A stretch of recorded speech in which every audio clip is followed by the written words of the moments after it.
na uso ang love team hanggang ngayon. Kaninong love team ngayon gusto mong maging third party ka in a series man or movie? So, hindi ka tinatanong sinong gusto mong ka-love team, ha? Sino daw yung gusto mong maging third party ka nung love team na yon? I think I'd be super excited and also privileged if I get the opportunity to work with Don Bell.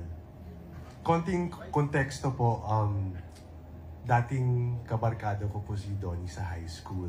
So we're in the same school kasi from high school in Brent. So it would just be very exciting if I knew na one day I was gonna go to work and it's just like high school. I'm gonna meet up with, someone I used to see in school almost every day. Oo nga kasi Brent, oo. So, barkada kayo ni Donnie. May message ka ba kay Donnie ngayon, bro? So bro, tagal na tayong hindi nagkikita, but looking forward to seeing you soon and wish me luck, bro. Oh, we can't wait to see more of your interaction. And just like Donnie, naging mixed DJ rin siya. So baka pwede ka rin niyang bigyan ng tips, di ba? Yes. Okay, now let's go to our next question from ABS-CBN.